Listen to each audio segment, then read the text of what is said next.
Hi, everyone. Welcome to Detecting a Changing Climate at the Tijuana Estuary. My name is Maria, and I'll do a more formal introduction in a few minutes. I just opened up the room a few minutes early for anyone who likes to show up a little early to their programs. Come on in and get settled in. And I guess before you get too settled, if you don't have something to write with or something to write on or an alternate source for internet, you might want to grab those things.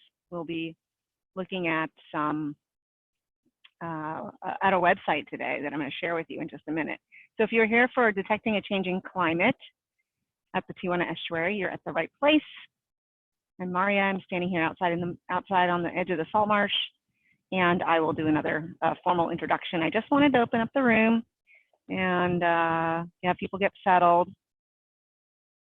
I'll pan around a little bit. You guys can see where I am. And if you're not sure where the Tijuana Estuary is, I'll show you an image a little bit later when we start. However, you can also pull up Google Maps and look for us there, the Tijuana Estuary. And I'm standing on the edge of the salt marsh. Yeah. I hope everybody's having a great day so far. Thursday, getting close to the end of the week. And I wonder where you guys are. I'm here at the Tijuana Estuary, ready to deliver my Detecting a Changing Climate at the Tijuana Estuary. My name is Maria. I'm really happy to be here. I'm just panning around while we wait a few minutes for folks to arrive to today's program. You might be hearing some helicopters. Those are Navy helicopter pilots that are training out of the most active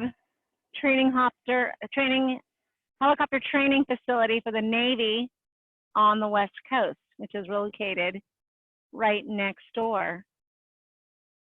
And actually is part of the estuary is owned by the Navy. So if you're just joining us, you're here for Detecting a Changing Climate. I see a hand raised there. Great.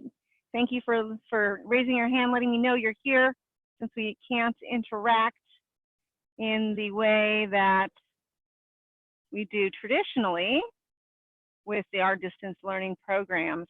Let me share an image with you that you can either screenshot or you can take a picture of. It's got some of our information there. So if you have any questions about today's program, you can ask them through our Facebook or Instagram pages, or you can email me at tijuanaestuaryeducation@gmail.com.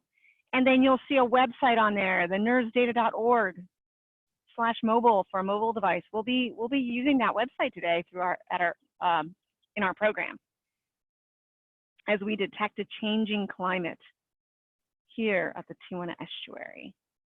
So if that's what you're here for, program geared 9th to 12th grade, although interesting for all ages, typically older ages, sixth and up into adults. So you're here for Detecting a Changing Climate.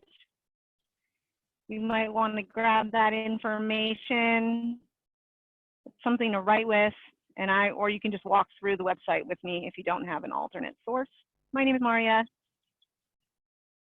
And if you'd like to interact by raising your hand, I'd love seeing hands raised. Let me know that there are folks out there. And through our time together, this lunchtime, I will ask questions. I know you can't respond, but you can show response or interest with a hand raise. All right, and I apologize for those helicopters. They're really noisy for me. I hope they're not so noisy for you and that you can hear me all right through my microphone as we detect a changing climate here at the Tijuana Estuary. So I think it's right about noon and we will go ahead and get started. For those just coming in, you are here for Detecting a Changing Climate. My name is Maria and I am an interpreter, an education specialist and research assistant here at the Tijuana River National Estuarine Research Reserve, or Tijuana Estuary for short. And I'm delivering this program to you through the California State Parks Ports program and their home learning programs, which came about at the end of March when we were all told to shelter in place. So I'm very excited to bring the estuary, the Tijuana Estuary, to you, my virtual audience, and I wonder where you all are. Typically, I would be interacting with a single classroom, and I could see your faces. However, we are a little less intimate. However, the audience could be much broader, much more broad. So I wonder where you are. I'm standing here again at the edge of the salt marsh at the Tijuana Estuary, and I will just to sense of place. Let me share that with you. Where we are, I'm going to be sharing images. So if you haven't already pulled it up, Googled, look for us on Google Maps. There we are, the Tijuana River National Estuarine Research Reserve, or Tijuana Estuary for short. And I'm standing very close to that visitor center on the north end of the research reserve. And you'll see that blue line. Make note of that blue line. Maybe take a photo of this image, as I may refer to it as far as sense of place throughout today's program. So this is a 2,500-acre research reserve spanning from the north end at the visitor center in the city of Imperial Beach to the south end, which is along the US and Mexico border. And that's about 2.5 miles as the crow flies. And we are the endpoint where the Tijuana River flows into the Pacific Ocean. So that blue line represents the Tijuana River, and that dark area on the left-hand side of the screen is that Pacific Ocean. So the research reserve, the visitor center, has been closed. We have been, our parking lot is closed. However, I'm here delivering these programs to you. And I just wanted to make sure that you understand that I'm been washing my hands with soap and water regularly, for 20 seconds, often, disinfecting equipment, anything that's shared, maintaining my 6-foot physical distance as I carry out my job here, and only going out for when it's essential. And I appreciate that you do the same, that we're all doing this together as we move towards really, flattening that curve. And while things have been closed, but slowly, state parks and cities have been increasing access. And so it's important that we still follow all of those protocols that have been told to us. So I just wanted to thank you for your role in participating in that as we move through this uncertain time. And as we move through our program today, I would like you guys to be thinking about those responsible ways when we do get back out, and increased access to parks. So with that said, got that out of the way, go back to detecting a changing climate here at the Tijuana Estuary. So again, my name is Maria, and I'm standing here on the edge of this very healthy, vibrant salt marsh estuary. And here in Imperial Beach, in the southwest corner of San Diego County, the state of California. And if you are in the state of California and you wanted to raise your hand, I would love to see that you are here at the state of California. Hey, it's a hand raise. If you are outside the state of California and you want to share by raising your hand, that would be great. We've got some folks outside of California. Well, welcome. Welcome to the Tijuana Estuary. Now you've all been here. We're all here together. And I just wanted to say we are a California state park. I work for California State Parks, but we are also something much larger, that National Estuarine Research Reserve. And that's a system of 29 research reserves that are designated by NOAA, the National Oceanic and Atmospheric Administration. Who's ever heard of NOAA? Well, if you've heard of the Weather Service, you've heard of NOAA. And NOAA has this national program of estuarine research reserves. So we are larger than this corner of San Diego County in California. We are a system of 29 reserves across the country, including Puerto Rico. And there may be one close to you, depending on where you actually are. So we have this other layer to us. And this research, so as the research reserves, so this detecting a changing climate that's done here, we are an example of one of 29 research reserves that are carrying out research and monitoring, as we'll explore today. So if we're talking about detecting a changing climate, we want to talk about climate change. And to understand climate change a little bit, we want to talk about something called the heat trapping blanket. So how many of you have heard of this heat trapping blanket effect? If you've heard of this, you can raise your hand and you might want to jot this down. Oh, a couple of you, great. So it's starting to get out there, that heat trapping blanket. I still tell friends about it. They haven't never heard of it before, but you might write it down. There's some, I'm going to be sharing some images with you throughout the program, as we, and I'm going to share another one with you right now. So as we talk about the heat trapping blanket effect, okay? So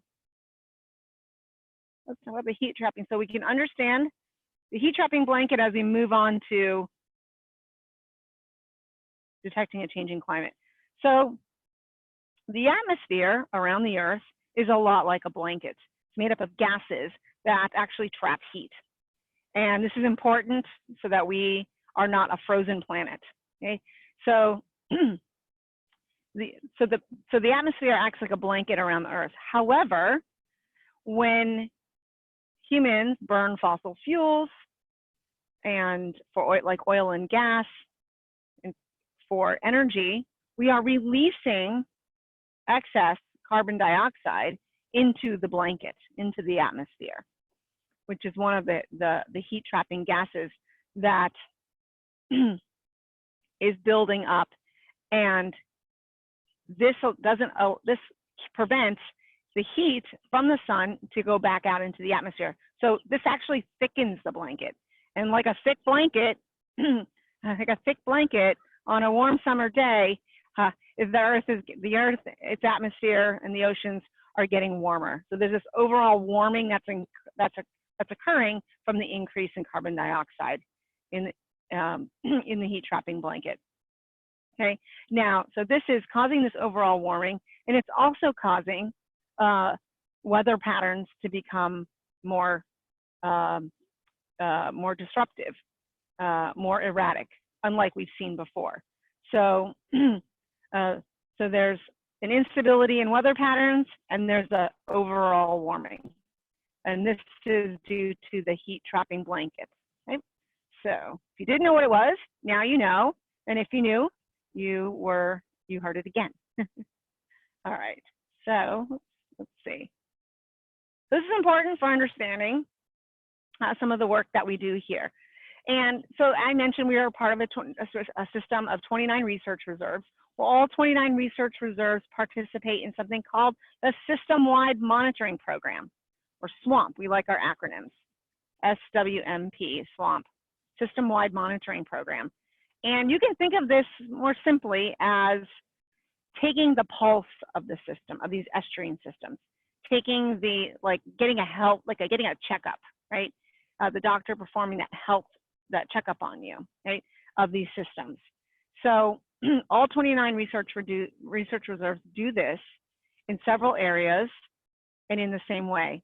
And we do this in weather, water quality, and vegetation, which is what we will be exploring all three of those today: weather, water quality, and vegetation as part of the system-wide monitoring program. And as research and monitoring might entail, there's data that's collected, and we'll be looking at some data. So for those of you who like data, we're going to be looking at some data today, playing with some data. And so we're going to explore all three of these, and we're going to start with weather. Now, it's a cloudy day here. There's a nice south wind, a wind that's blowing, okay? It's relatively mild. Yeah. And so those are ways to describe weather. However, weather can be collected and looked at, okay, as data. So let's think about, what is weather? What does weather mean to you? Or how is weather defined? How is weather defined? Think about that. Do you know what weather is? Turn to someone that might be there. Tell them what weather is. All right. So weather is what's happening in that atmosphere, in our atmosphere now, right now. So like those things I mentioned, right? What's going on right now, okay? Or what's going on tomorrow or yesterday, what happened yesterday. So the weather is what's going on right now. And I use some general terms about the weather, but in science, we need to attribute values to those general statements. And we do this, and we call this data. Okay? So how does the Tijuana Estuary and the other 28 research reserves and other entities collect weather data? We do this through a weather station. How many of you have heard of a weather station? How many of you have a weather station or some form? Oh, great. Okay. Some of you have heard weather stations. Might even have a small weather station. It's not just the meteorologists that have them or research reserves. Anyone can have a weather station. There's different levels of weather stations. And so I'm going to share with you our weather station, the Tijuana Estuary's weather station. The weather station at all 29 research reserves. And there it is, the CR1000. The sophisticated weather station, one at each 29 research reserves. Some might have more than one. They're much larger. We're 2,500 acres. There's some research reserves that are about 10,000 acres or so. Okay, and you can see that the weather station has a lot of instruments on there, sensors that are gathering weather data. So what can we measure about weather? We talked about that a little bit, right? So the wind, and we can talk about wind in miles per hour or meters per second, or the speed, right? The speed of wind and the direction of wind. We can look at temperature instead of using words like mild or warm or cold. Real values to the temperature. You can see what the humidity is doing.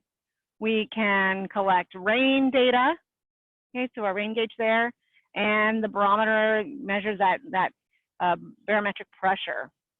Those pressures that tell us if storms are coming or heat waves are coming, right? So that's a CR1000, and this one, and actually all 29 research reserves, have their weather station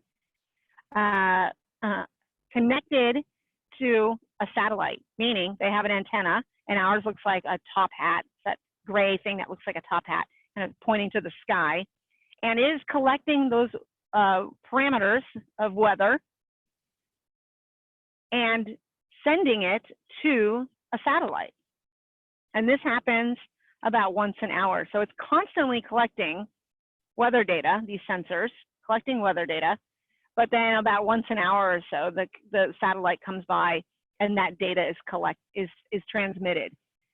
And then there is a place that receives that data, our central data management office in Charleston, South Carolina, that then has a website that anyone can access to look at that real-time data. Okay, to look at that real-time data. So that's our weather station. It's about a 5-minute walk from where I'm standing on the other side of the visitor center. So I'm in the northeast corner of the research reserve, the top from that image I showed you earlier, and the weather station is on the other side of the visitor center. So now we're going to look at the weather data. So we're going to look at actually what the weather is doing. And I'm going to go to that nersdata.org website. And we're going to cross our fingers that the website is working. So if you go to nersdata.org on an alternate device, or if you can split the screen, and you should come up with, and I hope you all can see this. See that SWAMP acronym, System-Wide Monitoring Program. Now yours might look a little different because yours might have all the stations. All 29 research reserves have their weather stations on here and their water quality stations. So you'll have to go to all stations and scroll down to the T's where you will find the TJR, TLMET. I have them saved under my stations.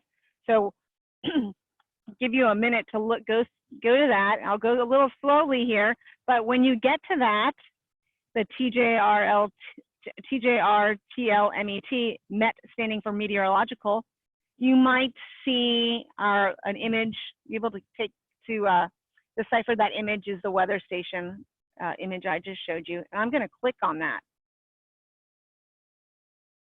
And I should get this. Now this website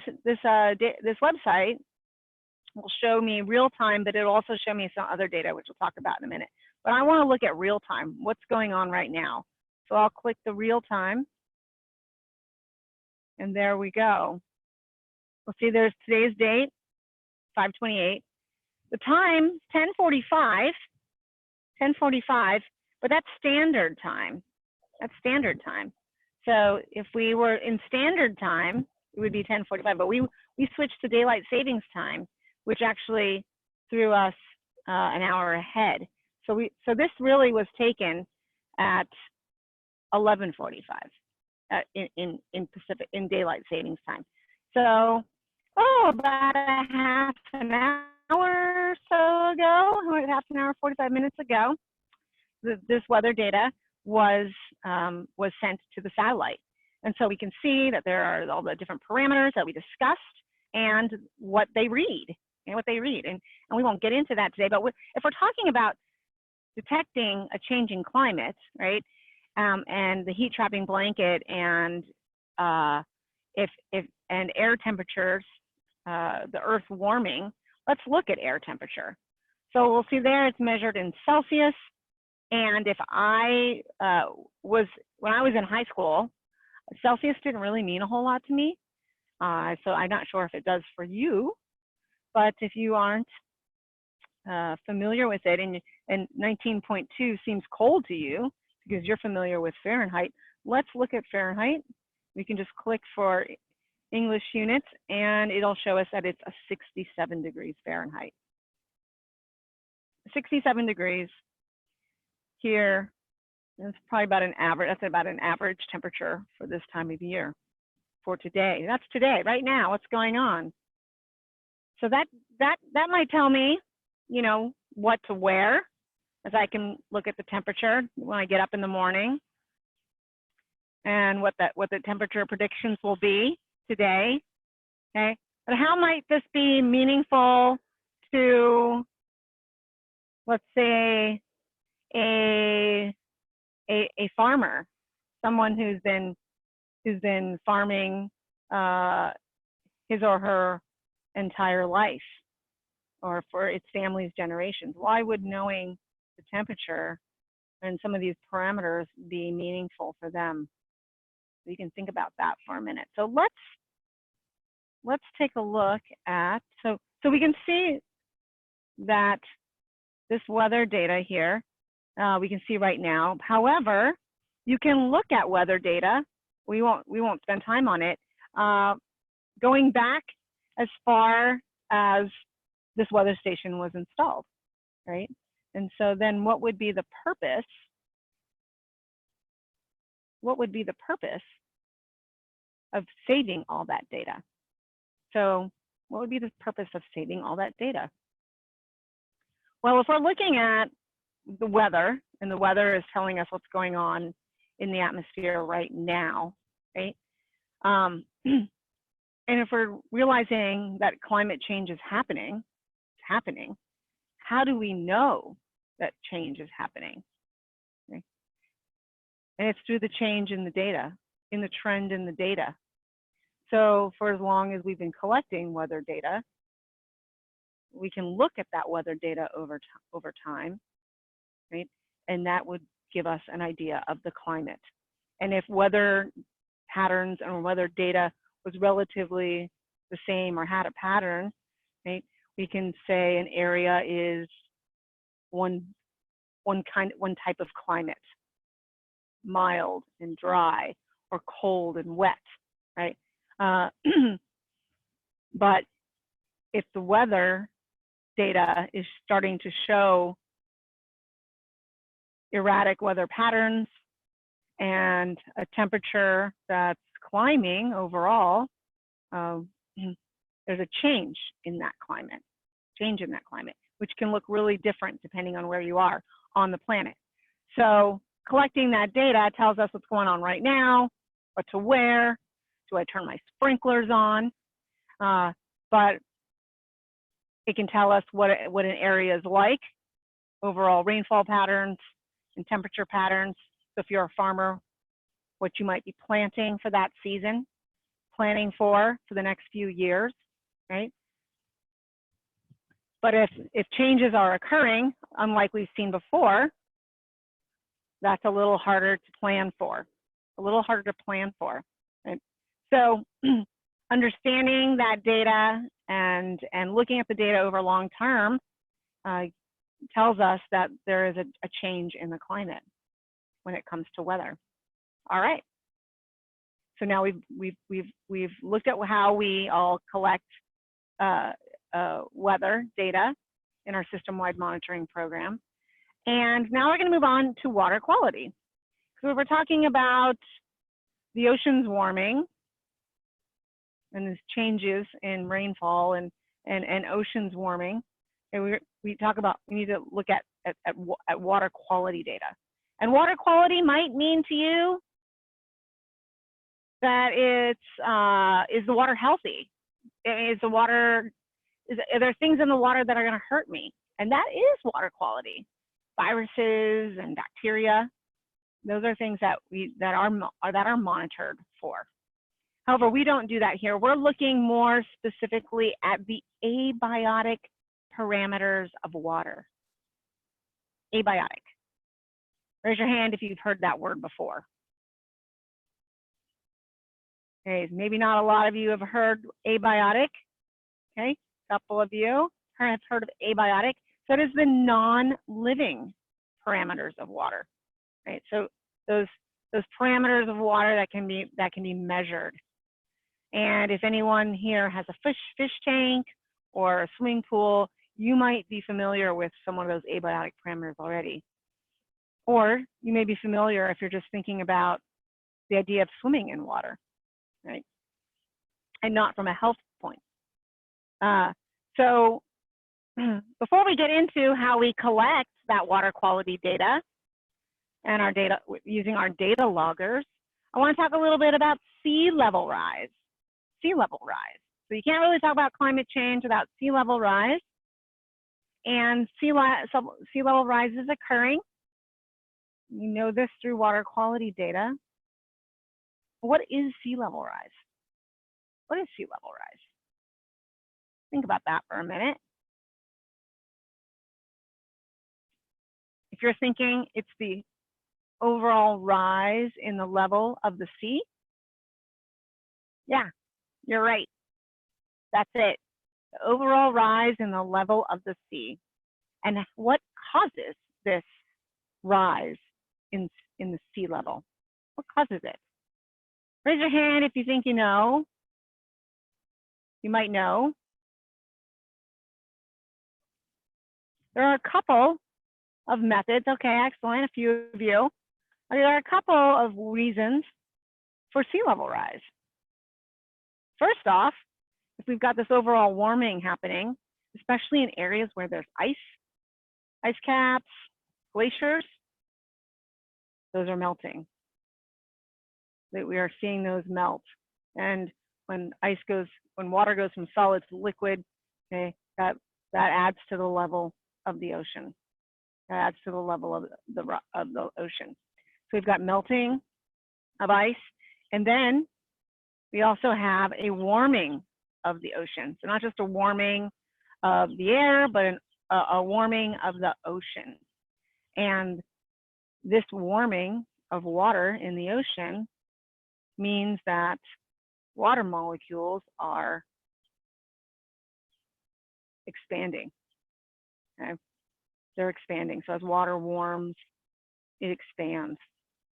And this is called thermal expansion. Thermal expansion, heat expansion, thermal expansion of the water, which then makes the sea level rise. So the molecules are getting bigger. Okay? So those two reasons for a sea level rise. How do we know that sea level is rising? Well, we're monitoring parameters in the ocean.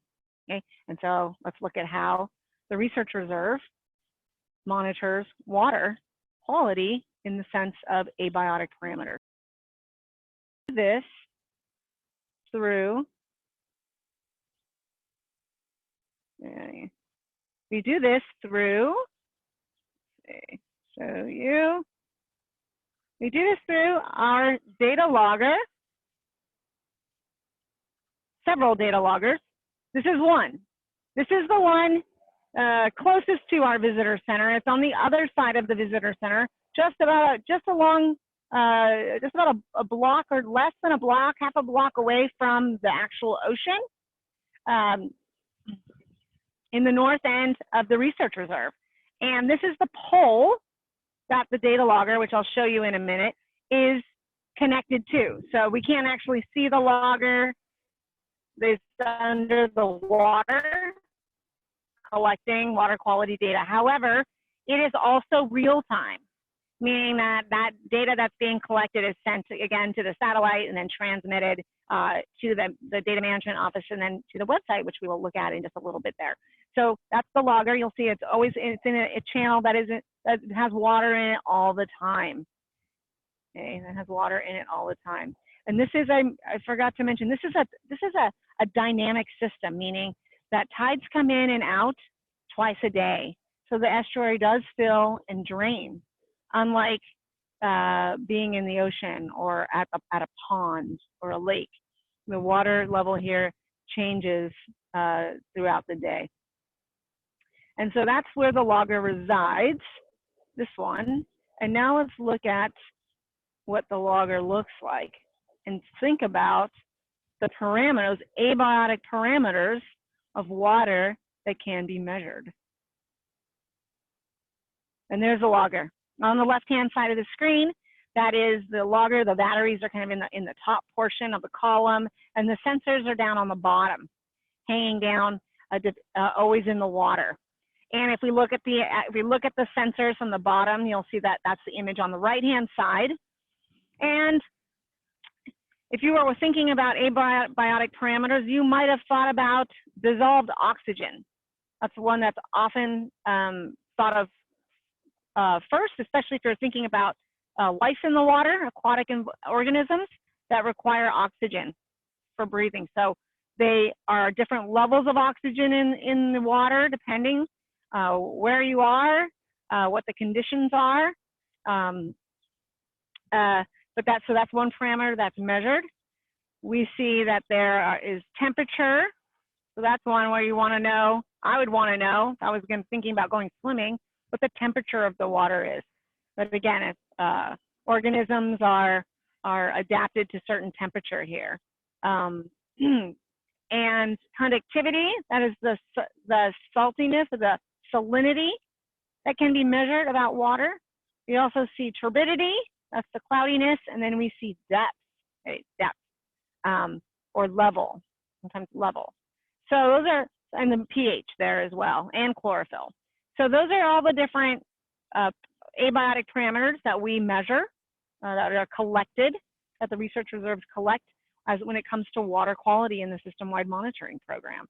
So now let's take a look and look at what's going on in the water quality, with water quality real time, what's going on right now. So we'll go back to that NERSdata.org site, NERSdata.org, and look at our water quality station.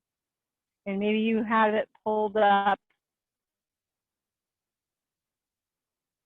quicker than I do here. And you'll want to go to that all stations and scroll down for us again. However, this time you want TJROSWQ for water quality. So I'm gonna go ahead and select the water quality stations for here and for real time. And we'll see there today's date, 28th, and see that 10:30, which really is 11:30 in current daylight savings time, right? So there are all those parameters we discussed, and if we're talking about sea level rise, what are the two parameters that would be looked at and studied in order to understand sea level rise? Well, we talked about that warming of the ocean, so temperature, and we see here 23.8 degrees Celsius, 23.8, and what is that in temperature of 75 degrees, 75 degrees. Now, that's probably warm. To those of you who are who get in, who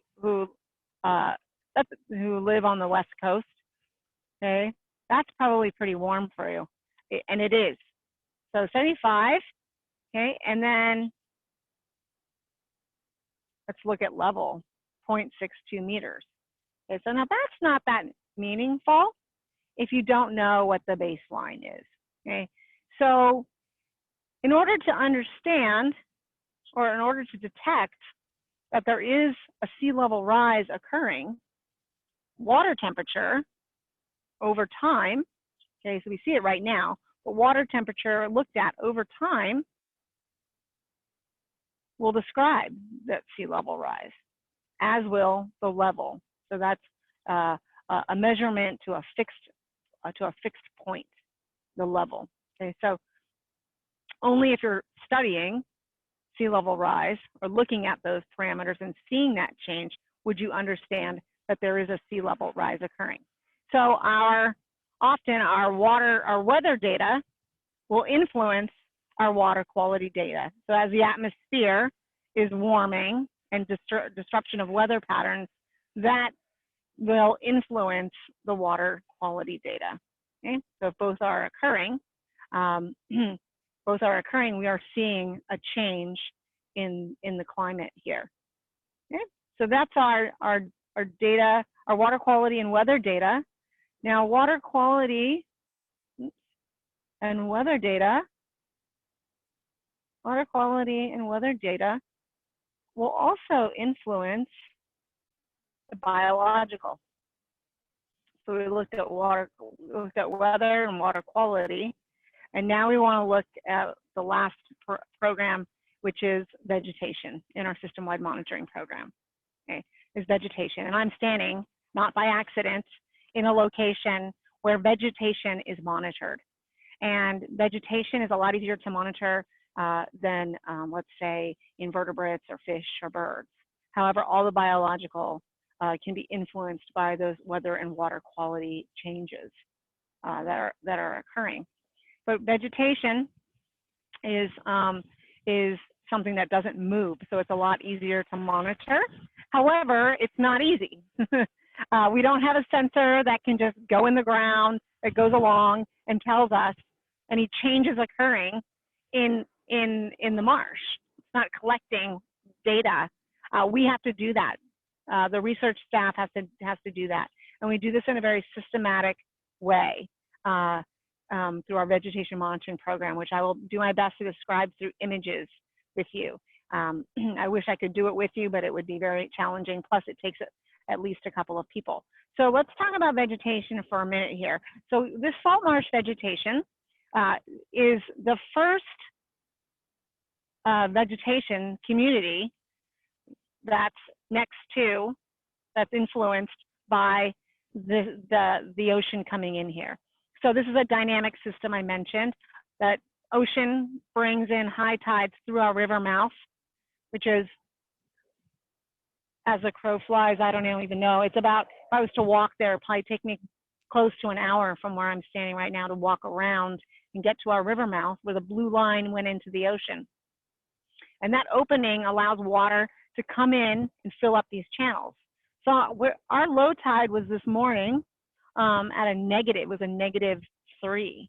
And it's only rising today to be about a little over a 3-foot tide.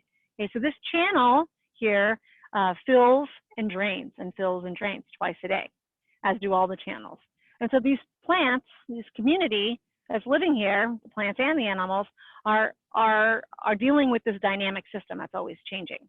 However, tides are predictable, the sun and the moon, and through evolution, there is this there is a constant, okay, that these plants and animals understand, that this change is constant due to the regularity of the tides. So the salt marsh plants are unique in their way that they are able to deal with those changes in water level and salt water, which bring about changes in dissolved oxygen and salinity and temperature, okay, those parameters. So these plants have found their place, okay, in the salt marsh, what they've adapted to. So this looks like a relatively flat.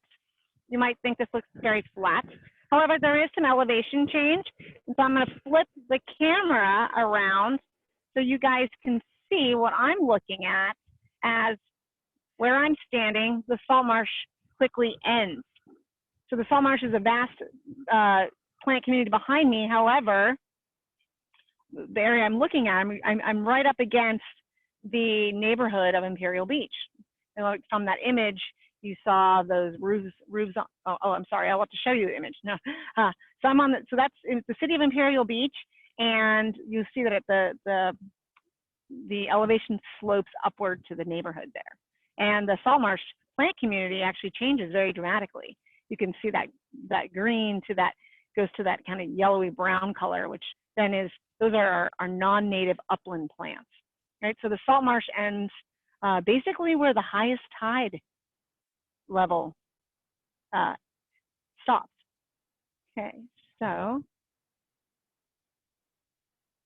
there is an elevation change that occurs in salt marshes, moving from the lowest where the water comes in to slightly a little higher. Okay, and plants have found their zone.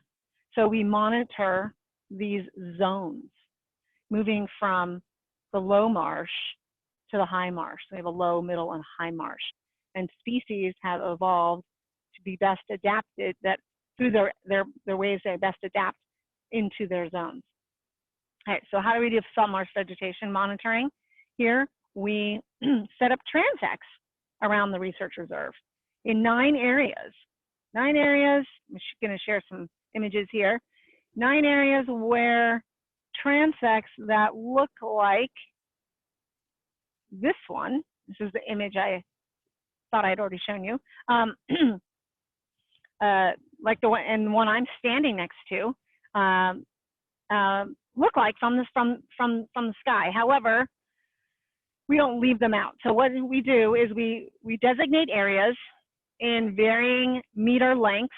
This one that I'm standing next to is 24 meters long, And you can see along the 24 meters, there are 5 areas marked in squares that are monitored. On the right-hand side of your screen are the rooftops of the houses I just showed you that I'm looking at. And on the left-hand side of your screen is that dark band, which is the channel, right about at the 24 meter square at the end of this transect here. Actually, more like the 17, between the 17 and the 24. Okay, so I'm kind of on the lower end of this transect. However, I'm sort of in the mid-marsh, low to mid-marsh zone. Okay, and so these are designated. They're set up. They've been set up. Some of them have been set up since 2008, where twice a year we come out and we monitor those squares, and those squares are called quadrats, and they are 1 meter by 1 meter. So they're meter square quadrats that look like this. There we go, meter square quadrat. Okay, so there we take those, we bring those out and we monitor, which I'll describe in a minute, and we remove them. Okay, so they don't stay out here. So we're not leaving these out here because this kind of work is done only twice a year. And I want to share another image with you as I describe, so you have a visual of what we're doing. I want to show this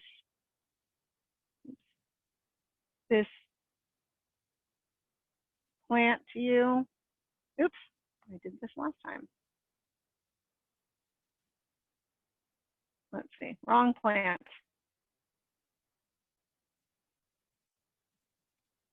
Let's look at this one. There we go, pickleweed. This is pickleweed. And pickleweed is a common low to mid-marsh plant. And you see it's kind of succulent there. It's storing salts and water inside specialized cells that prevent the plant from being affected by salt. So these salt marsh plants have these unique adaptations for dealing with salinity. They don't need the salt water from the ocean. They just have a way of dealing with it. Okay, so I want you to visualize pickleweed as a low to mid-marsh plant dealing with the amount of inundation, that's the flooding that occurs during high tide, and the amount of drying out it does during low tide, and the amount of salt water that it endures when those tides come in and when the tide comes in. Okay, so that's pickleweed. I want you to think about pickleweed as I described to you. Okay, again, in the quadrat here. So the way we monitor plants is we're looking to see what is present in these quadrats. What is present? So what plant species are present? So we have to be able to identify all the plants within our quadrat, meter square. In this case, if you're thinking about pickleweed, and this is tough to see, and this was taken at a different time of year when pickleweed was a little more brown, a little less vibrant and green like it is right now. But we estimate the percentage of each species in the quadrat. So in this case, pickleweed in this case is probably about 60% of that quadrat, okay? And there are some other species there. And so we go through and we estimate the percent cover for each plant species in each quadrat. And you might imagine this can get a little tedious. This can get a little challenging because we aren't computers. We aren't instruments that can measure these things with precise accuracy. So these are estimations, and we do this together in pairs. And that's okay as long as we're within the ballpark. But we also have help.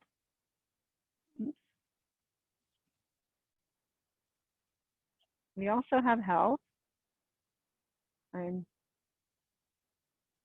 show you our aid for helping here, and that is the percent cover diagram. So that helps us. If we're not sure what 15% looks like, if we're seeing a pattern and it's a plants, and plants aren't always going to be distributed like this, but this gives us an idea of what a percent of something might look like.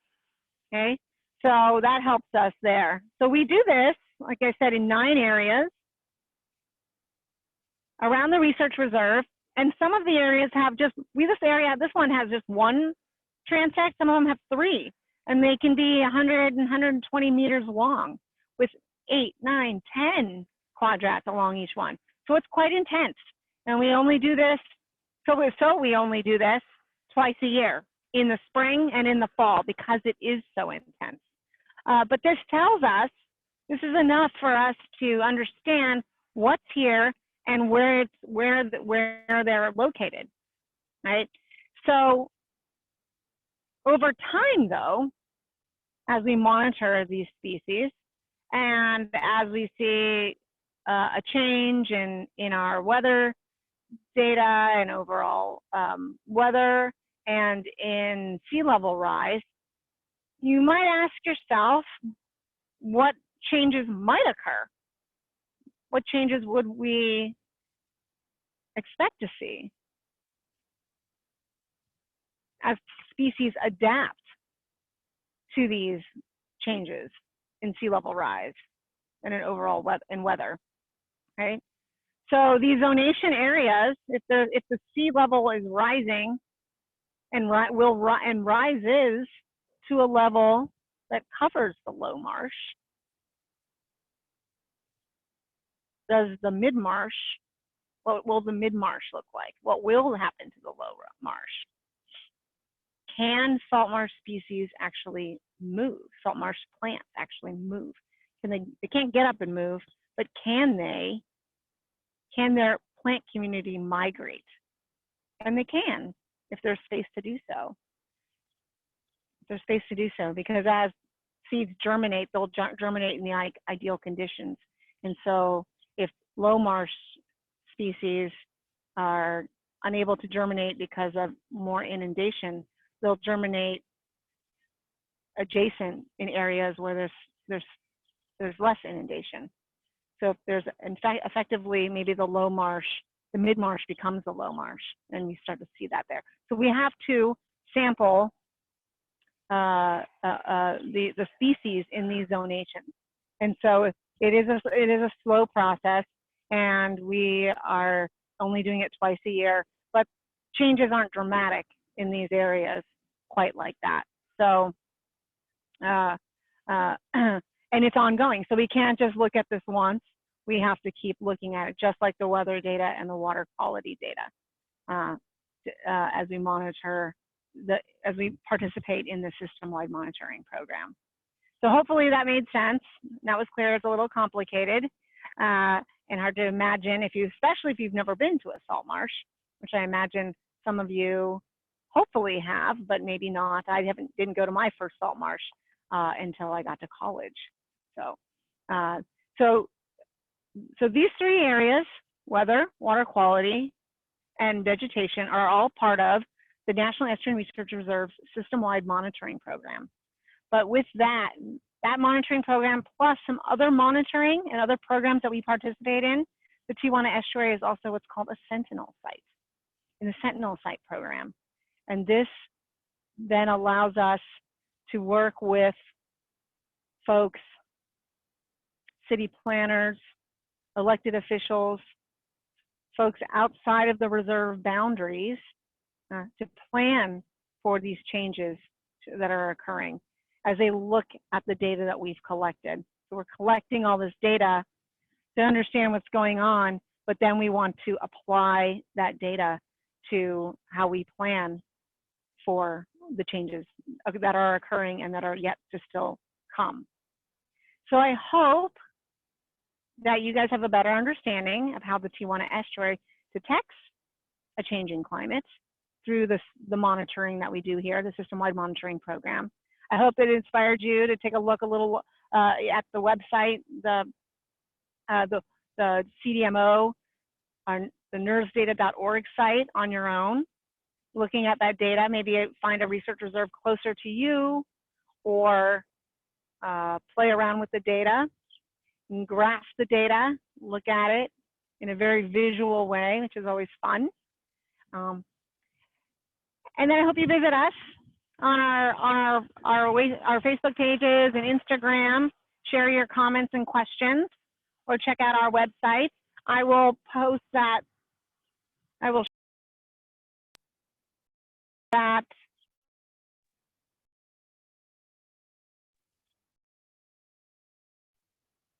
Oops, this is a very touchy. I want to show you one more time, just real quick. There you go. So that nervesdata.org site. Play with data. Send us questions and comments through those various pages, social media, or email. We'd love to hear from you. I'd love to hear from you and answer any questions you might have had. And hope to see you in our parks way. So thank you very much, and I hope you guys have a great rest of your day. Bye.